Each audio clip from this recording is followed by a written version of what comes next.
So I want to have a look at a couple of clips prior to the Tim Tszyu versus Sebastian Fundora fight. And Jim Lampley, his comments afterwards, after the fight, I found pretty interesting. What his thoughts were on the fight, considering he's like a pretty legendary commentator and he has a lot of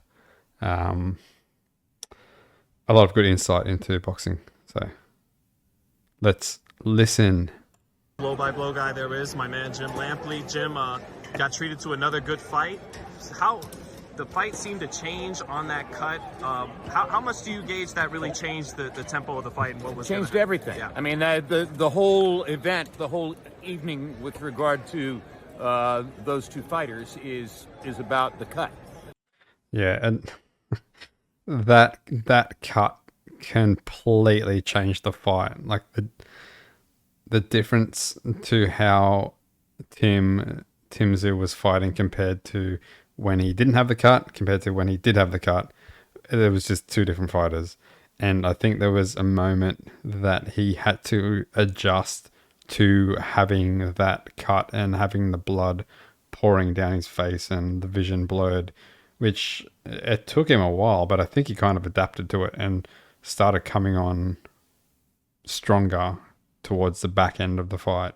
But that was 10 rounds with a cut. It wasn't the fact that the cut was bleeding so much, it was the fact that the blood was streaming into his eye, into his eyes, and he couldn't see. You could see him constantly trying to dodge punches and wipe the blood from his face.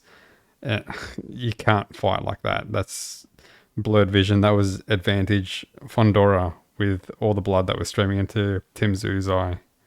It was crazy. So much blood. And I don't know if I've ever seen exactly that circumstance. The place where the cut takes place is the highest concentration of veins in the body. It's crazy. At the top of your skull, more blood comes to meet in a crossroads on the top of your skull than anywhere else in your body.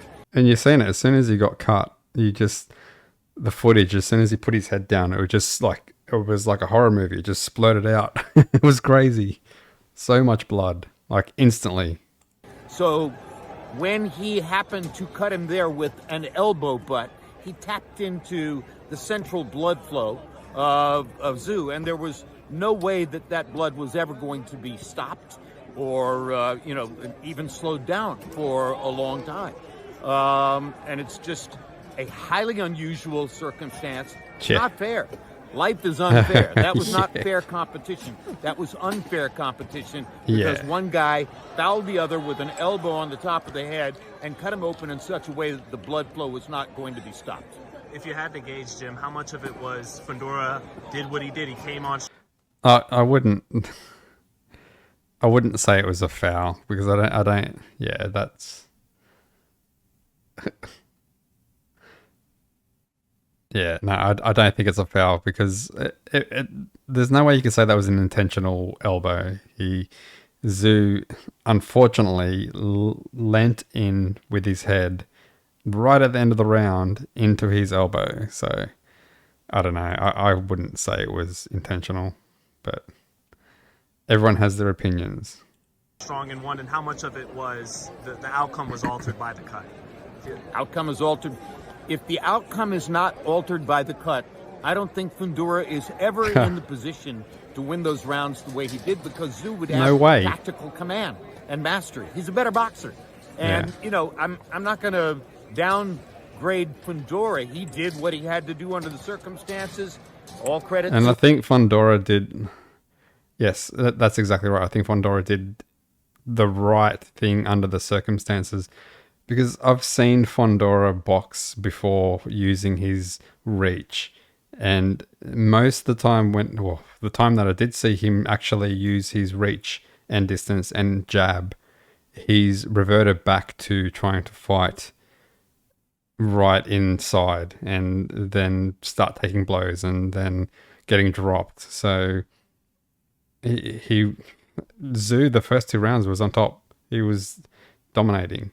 And then as soon as that cut happened, it just completely changed the trajectory of the fight. completely changed it. And it took him a while to try and adapt to blood pouring into his eyes. And he still sort of adapted to it, but it just, credit to Fundora, he was able to take advantage of that blood pouring into Tszyu's eye and knowing that, hey, if I just stick on the outside and keep jabbing him with using my distance, then it's going to be harder for him to get inside because he can barely see it as it is.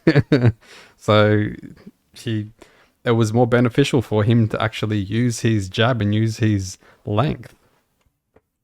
I might have a fun night-long argument with a judge sometime about giving all those rounds to him. But at the end of the day, the fight was about the cut. It presented Tszyu with what became an insurmountable problem. And if the cut had been anywhere else on the body, it wouldn't have been the same thing. It was because it was right there on the top of the skull, which is where all the blood flow concentrates. I believe you called the fight when Tszyu lost to Vince Phillips. I did. Do you think his son will have similar success after this setback the way his father did? Or there was nothing different about Costa after the Vince Phillips shot, other than that he had a loss on his record. I don't think there'll be any. I kind of think this is given. I know Tszyu's going to be very disappointed with, or Tim Tszyu is going to be very disappointed with this loss.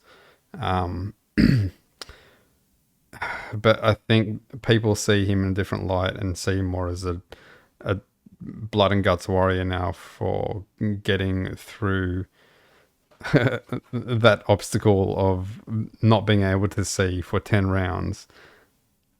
But I think he can easily come back from this because he fought pretty well with not being able to see, and that should give him some sort of confidence that, hey, if I can fight like that against a 6'6" guy and do pretty well, not win, but still do pretty well.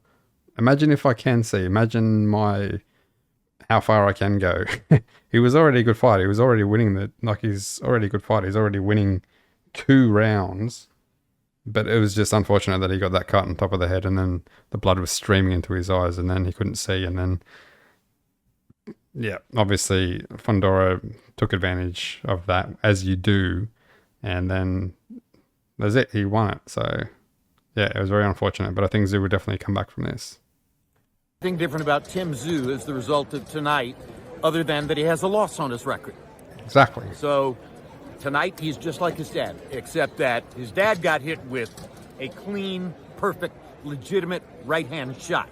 Tim Tszyu got hit with an elbow on the top of the head. It's not a boxing move. Any surprise, Jim, that he wasn't particularly I don't think it was like about that. a rematch? He called out Spence and Crawford despite the loss. And is there anything? Why would he want to fight a 6'5" guy again? You know, in envisioning all the problems that could arise from fighting against a gangly 6'5", 154-pound fighter. It's an odd physical specimen, but surely the possibility he could conjure was, oh, at a given moment, he'll bring his elbow down on the top of my... It wasn't like that, though. He didn't bring his elbow down. I can't say that he did that.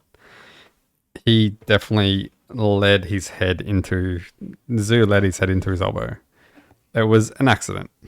Skull, and I'll bleed so much from that point forward that judges wind up giving him rounds. Jim, how are you feeling? That first fight back, Canelo Charlo, that was like a welcome back, but now you're back in the swing of things. How are you feeling after? Well, after tonight, you know I'm back because we had a bizarre event. We'll have a controversy discussion, you know, all the things that normally are part of my ongoing life in boxing. So yeah, it's great to be back in the mix, and I look forward to running into some people who disagree with what I said. I disagree with you. Anyway, that was Lampley's thoughts on the cut, which he was pretty much saying it was intentional, which I don't think it was intentional.